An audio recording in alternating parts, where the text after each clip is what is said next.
inequality, because while it may seem very silly, a lot of people have different understandings of what inequality is. So if you take a very crude example of it, inequality is the measurement of the distance between the haves and the have-nots, or we can say the rich and the poor. But from a policy-making perspective, what is the definition of inequality, particularly the one that the Nelson Mandela administration, which you were a minister of, had to work under? Well, I think that the attempt that we made in formulating what we call the Reconstruction and Development Program, which was actually a very grassroots program where people, students in universities, workers in factories, people in communities, in every sector. In the early 90s, there was a flowering of people's forums, of specific organizations dedicated towards addressing the transformation of South Africa. It was all very good that we all sat under one big tent around a single demand of one person, one vote in a democratic, non-racial, non-sexist South Africa. But particularly from the union movement, we were very keen to understand what would replace apartheid. And that's where the notion of a Reconstruction Pact emerged and eventually became the Reconstruction and Development Program, which identified what were the basic needs of our people and how that would become the lodestar for determining government policy, their right to quality education, quality health, the opportunity even within factories and farms, that there would be negotiations around how the Reconstruction and Development Program was going to be implemented in those constituencies. There was a lot of talk about industrial policy. And I think I want to pause you there, Mr. Naidu, because I do want us to come back and ask the question, have we achieved some of those early aspirations of overcoming inequality from a material perspective? But before we go there, Tsepo, you're a lawyer. To lawyers, words matter. They have meaning and they carry weight because they have implications and impact. Yeah. When we talk about inequality, what are we talking about? A crude measurement of the distance between the rich and the poor, or is it a lot more convoluted than that? No, it's very, very simple. As people in your inset were saying, it is about how people experience their material daily existence. So for us as a Human Rights Commission, we work with the notion of substantive equality. So not just equality on paper or formal equality, but in terms of outcomes. Do we have a society where every child goes to bed with a full stomach, where people access education, where there is shelter, where there is a sense of material belongingness? So the notion of substantive equality talks to outcomes in terms of equality. So for us, that's why Section 9 is so good of the Constitution. It talks about formal equality, but it also talks about measures that are needed to be taken. Does it guarantee substantive equality? It does do so. It does do so, especially if it's read with other rights in the Constitution. The right to dignity, the right to life, and a host of socio-economic rights. If they're read together, I'm guaranteed housing, right? Yes. That's shelter is a constitutionally enshrined provision. That's right. Can I go sue the government for not having provided me a house in the last 30 years? That's what I mean by guarantee. That's right. The socio-economic rights in the South African Constitution provides for access to shelter within reasonable, resources, if the state has resources. So what the state needs to demonstrate, and as a Human Rights Commission, we have found that the state is not doing so. Are they working towards progressively ensuring that everyone has a shelter, and everyone has got formal housing? So the Constitution guarantees a progressive access to housing. And what we have found is that in many places, there has been a violation of rights in the sense that policies that are there do not move us towards that progressive realization of human rights. Sharon, I want to bring you in here. Can the state alone and the Constitution as a tool in its hands guarantee people access to equitable services, access to equitability generally in an attempt at overcoming inequality? Yes, I think that's good evening, everyone, and thank you for having me. I think the part of the pie that we're not talking about is what is the role of the private sector? What's the role of corporates in contributing to transforming the society? We know the history of the mining sector and the excessive exploitation of black labor, the compounds, the conditions that people lived under, and the Constitution being transformational gives the government the power to bring the private sector on board to contribute to this transformation. And what we have seen through policies like growth, employment, and redistribution, not three of those have never been met to date. But we found that the company taxes have been reduced progressively over the years. So I think that's the first question. And the second, which does remain a question, is... Sharon, can I just pause you there and ask this? Are you saying that we've been gearing towards, excuse the pun there, free market fundamentalism where the state just sort of hoped that the private sector would play their part in overcoming inequality? Yeah, it's the core of neoliberal politics, economics that has, the global market that is resulting in extreme, excessive inequalities and working conditions that many are describing as going back to the industrial era, and the kind of conditions that workers worked under with the informal sector and being stripped of all forms of human dignity. But I think the second point I just wanted to raise is that civil society and we as people living in this country, we have to get organized to hold any state to account. Whoever's in government, it's our job in a democracy. In order to have a strong democracy, people have to hold the government to account. And I think that that's where there has been a failing. And there's many reasons for that. Yeah. But I think that's also a factor in the fact that we remain, as people in your insert pointed out, still the most unequal society on earth. Yeah. Chainadi, if what Sharon's saying is true, it means that private capital has not been held to the same level of accountability and pressure to carry the duty of overcoming inequality. If that's true, why is that? Well, we can complain till we blue in our face about state capture that has sucked R1 trillion out of our economy, about the failure of our education system, which is still training people to try and go and look for jobs which are not going to be there because technology is fundamentally changing the nature of the production line. And so I think the question really is what is to be done. None of the critical stakeholders, whether in the public or private sector or state institutions, have played their role in addressing inequality and poverty and joblessness in South Africa. Let's accept that as a with water, but he had no title. So he was stuck. He could not raise a single cent. 8 years he's been banging on doors. Yes, he had some occasion to be blacklisted, but no one wants to give him capital. So this is the issue that we have to face. Access to assets, access to land, and then access to capital. Can I just hold it there, because I do want us to... services which are not there. Yeah, I don't want us to come back to that, and we're going to look at some numbers that gives real context and texture to the conversation around inequality. But of course, we have to take a break. Don't go away. We'll be right back.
Welcome back to Democracy 30. I'm in conversation with Commissioner Tsepo Madlingozi from the Human Rights Commission, Mr. J. Naidu, former minister in the cabinet of Nelson Mandela, and also the founding general secretary of COSATU, as well as Sharon Ekambaram, who is part of the Movement for Social Justice. Before we go back to the conversation, let's have a look at some of these figures that give us a sense of the inequality journey and picture in South Africa's democracy over the last 30 years. We start with this graph. This graph gives us a view of inequality within population groups within South Africa. Black people, Asian people, colored communities, as well as white people. What you will see here is that over time, the bottom 50% of black people have gotten poorer. But that seems to be a true fact for all racialized groups. But it also shows us that over time, the top 10% of each racial groups have gotten better well off, particularly with a massive surge of wealth accumulation amongst the top 10 within the black population. And the middle class seems to have just carried on while within the middle. That is the median 40% as well as the average. Let's take a look at this particular graph. This graph gives us a sense of income inequality in South Africa over the last 30 years compared to other emerging markets over that same period. You will notice that South Africa, which is the red line that you're seeing on your screen there, has experienced income inequality that has been rising over time, while the rest of the world, or at least the rest of the emerging markets world, have had a reduction in income inequality over time. And that is not just a measurement of income inequality between the bottom class as well as the middle class. It is also income inequality between racial groups, men and women in the workplace. Sharon, when you look at those numbers, you have to ask yourself, why is it that wealth accumulation have become easier for those who have already had it and have become a lot more difficult for those who never had it? That is to say that the bottom quintile of every population group or every demographic group in South Africa have just gotten poorer collectively. So I think, the starting point is the point that Jay raised around our history. 350 years or so of colonization and apartheid resulted in unfair privilege awarded to people based on the color of their skin. So that legacy continued into our democracy. And it has to take a concerted effort, a plan.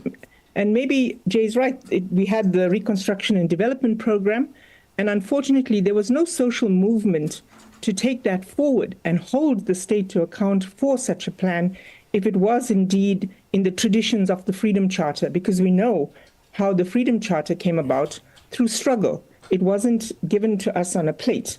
So I think that's the first part of it. And then, of course, the second part is, as I mentioned earlier, we've come through, firstly, we got to mention the major setback that COVID has resulted in with extreme severe regulations that disproportionately affected poor people, predominantly black people, predominantly black women. And prior to that, you've had privatization, outsourcing, which has seen a bloodbath of jobs being lost, jobs that have never been replaced. So we are sitting with structural unemployment, not just 50% of young people. And so, just one last point. I think an important point to make is tertiary education, struggles by students with fees must fall, has resulted in a spectacular increase in the number of young people from so-called previously disadvantaged communities being able to access tertiary education. But then they come out unemployed. Can I pause there, because I do want to maybe stick to that point. Tsepo, how unequal is education input in South Africa? Yeah, I taught at the university, 2 universities for about 15 years. And I was lucky enough to teach both first years, fourth years, and also at the PhD level. What you find is that there's a high attrition rate. So if you have 100 students in the first years, the students who end up graduating is about 20 students. So there's a lot of students who drop out. They drop out because of lack of funding. They drop out because of feeling alienated. They drop out because they cannot access, students with disabilities. They don't have learning materials. So the gap in education, and you will remember that education is a platform. Is there a it's a pattern vehicle for social mobility. Is there a pattern between who drops out and who doesn't? Black students with disabilities are the ones who drop off more than any other student. So in the Human Rights Commission Inequality Report from 6 years ago, we found that the education sector has not done enough to include and to make black students and students living with disabilities to feel very much welcome. And the struggle for fees must fall, a noble struggle, and those issues still remain today, that there is NEFSAS, and we commend the state for that provision, but there's a lot of mistakes and a lot of administrative hurdles that are there with NEFSAS. In 30 seconds, it's a very trite answer. Yeah. Why is a failure in educational equality a precursor to a failure in economic and social justice equality? Look, I'm a first generation student, a higher education student in my family. My ability to finish high school, to get a PhD overseas and so forth, has enabled me to pull my family out of poverty. So there's a direct correlation between educational outcomes, health outcomes, and also social mobility. There's no doubt about that. Yeah. Let's take a look at this graph around youth unemployment. Again, in the blue, you will see emerging markets. Those are our peers that we measure ourselves against. And in the red column, you will see South Africa. Youth unemployment in emerging markets is hovering just above 10%. In South Africa, it's well above the 50% mark right now. And if you look at this particular, this final graph around geographic split of inequality, the yellow graph, the yellow bar that you see there is where the South African medium around income per capita sits. And you will see that income per capita in Gauteng and the Western Cape is higher than the national medium, and every other province thereafter lags behind, with the Eastern Cape and Limpopo lagging the furthest behind. And of course, we then have to come back to this. And Jada, I want to bring you back into here, Mr. Naidu. Why is it that we haven't been able to re-engineer and reconfigure the flow of capital, the flow of equality and opportunity across the geographies of South Africa, that it remains concentrated in the Gauteng province and the Western Cape province? Well, I think sometimes we should actually take a leaf out of history. In 1948, the National Party came to power on a racist agenda of protecting the rights of a white minority, but they made a specific commitment to deal with the poor white problem. If I look at that, they built state corporations, they built a land bank, they built development finance institutions that extended cheap credit to farmers and businessmen. And if I look at how they achieved, in 30 years, they built themselves into a significant standard of power within the economy. Now, we've been in power for 30 years. I live in the Northwest. I look at this mining development that is here, that is creating an ecological nightmare, that is killing people in our communities because of pollution by toxic chemicals and the type of rampant illegal and legal mining encroaching on the rights of our human rights. Now, I look at that and say, in our democracy, that is what we discovered and we actually built as a mining development that could have fundamentally changed the apartheid spatial planning, that could have created a different way. Even though mining is destructive, it could have had greater benefits, social benefit, because mining, you get a license on the basis of your social benefit, and none of that has happened. Yeah. So we've had a failure of governance in our country. So we go back to the question that Sharon raised. We are on our own as citizens. Mr. Naidu, unless we understand how we can organize ourselves to protect these constitutional rights we talk about it, they will remain on paper for another 30 years. Can I pause you there? I am going to get in trouble if we don't pay some bills right away. The conversation isn't ending here. We continue on the other side of this. Don't go away.